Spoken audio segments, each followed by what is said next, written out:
Welcome friends to the total red blood cell count part 4. So anemia is just we have discussed when total hemoglobin count is less than normal irrespective of age and sex, that is known as anemia. Different grades of anemia: mild grade, that is 8 to 10 gram percentage; moderate when it is 6 to 8 gram percentage; and severe anemia when it is less than 6 gram percentage. Now the etiological classification of anemia, that is Witt-Base classification, in which there is a nutritional anemia, that is the nutritional deficiency like iron deficiency, vitamin B12 deficiency, vitamin C deficiency, folic acid, protein deficiency. Second is blood loss anemia, blood loss due to acute reasons or chronic reasons. Acute like road traffic accident, chronic like peptic ulcer, perforation, piles. Third is the hemolytic anemia. We can divide into two parts: hereditary and acquired. Hereditary like thalassemia, sickle cell anemia; hereditary is spherocytosis, G6PD, glucose 6 phosphate dehydrogenase deficiency. Acquired causes: toxic like malaria, snake venom, splenomegaly, and paroxysmal nocturnal hemoglobinuria. Aplastic anemia like bone marrow failure, or anemia due to chronic disease like tuberculosis, chronic renal failure, carcinoma. So this is the Witt-Base classification, etiological classification of anemia. The another is the morphological classification of anemia. You can see normochromic means MCHC, hypochromic where MCHC count is decreased. Normochromic means chrome content is normal, means as MCHC is normal. In hypochromic, that means MCHC is low. MCHC cannot be high, it can be either normal or low. Normocytic, when mean corpuscular volume MCV, that is 78 to 94 cubic millimeter or femtoliter, if it is normal range, then it is normocytic. It is microcytic when mean corpuscular volume is less than normal, and macrocytic when the mean corpuscular volume is more than normal, like megaloblastic anemia. Now see, normochromic and normocytic anemia, where chrome content is normal, size of the cell is also normal, but still there is anemia due to acute blood loss.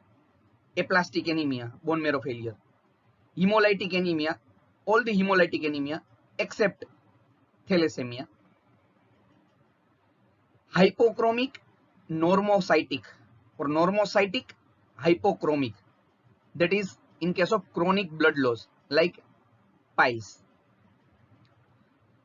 Microcytic and normochromic, that is anemia due to chronic disease like tuberculosis, carcinoma, or like that. Then microcytic, hypochromic, that is most common.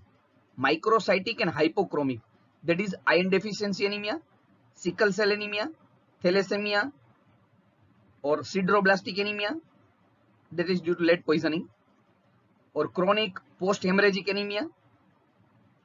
Okay. Then macrocytic, when MCV is more, MCHC is normal, means chrome content is normal, normochromic, but size is more, that is macrocytic. That is megaloblastic anemia. Vitamin B12 deficiency, folic acid deficiency, or pernicious anemia where there is a deficiency of intrinsic factor. Then macrocytic, hypochromic, that is secondary to liver disease. Megaloblastic anemia, that is also known as Addisonian anemia, that is mainly due to vitamin B12 deficiency, folic acid deficiency, or intrinsic factor deficiency. Now the role of vitamin B12 and folic acid is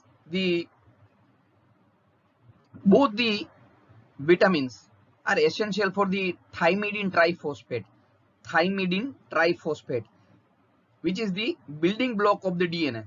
So synthesis of the thymidine triphosphate, we require vitamin B12, folic acid.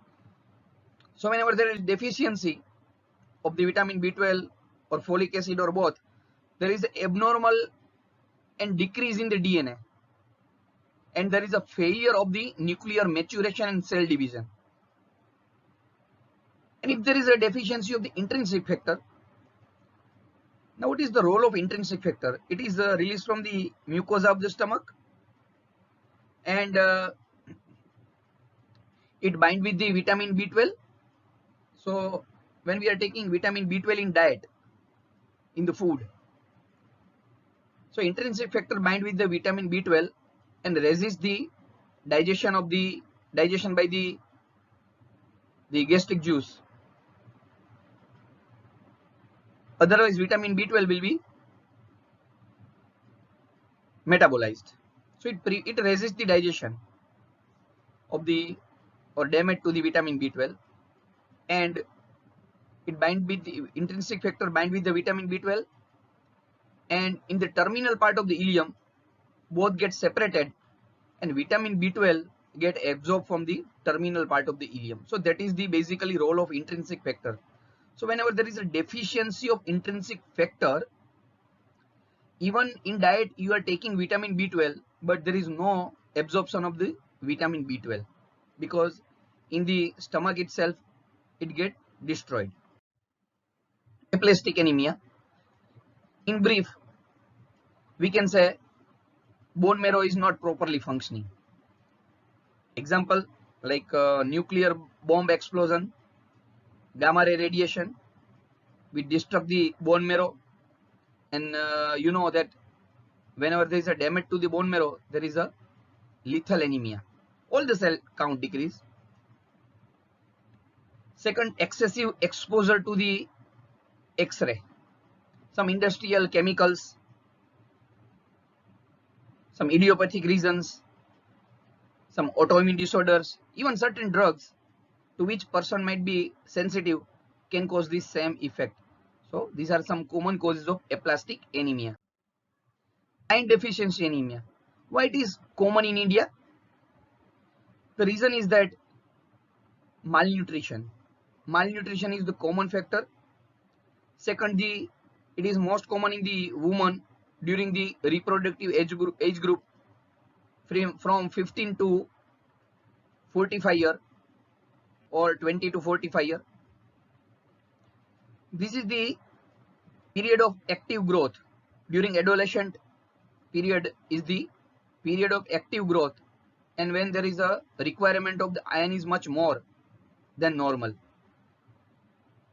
Or you can say infections, upper respiratory tract infections are very common in India, so which decreases the diet, and ultimately it affects on the nutrition on long term.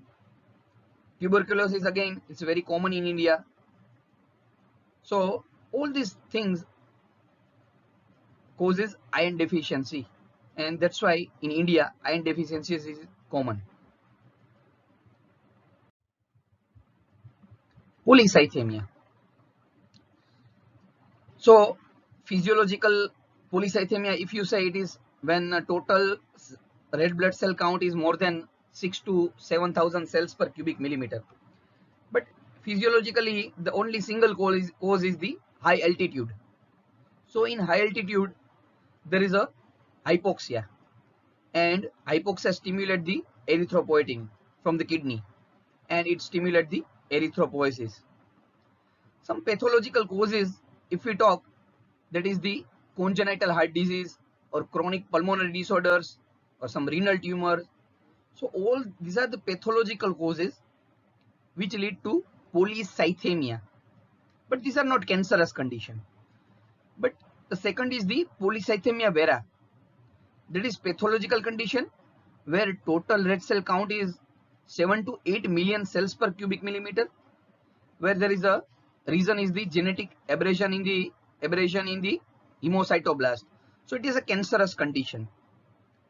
Here, congenital heart disease, chronic pulmonary disorders, renal tumors are not physiological causes, they are pathological causes, but these are not cancerous condition. Thank you. Jai Swaminarayan. If you like my videos, subscribe my channel, like it, comment it and share it. Thank you again.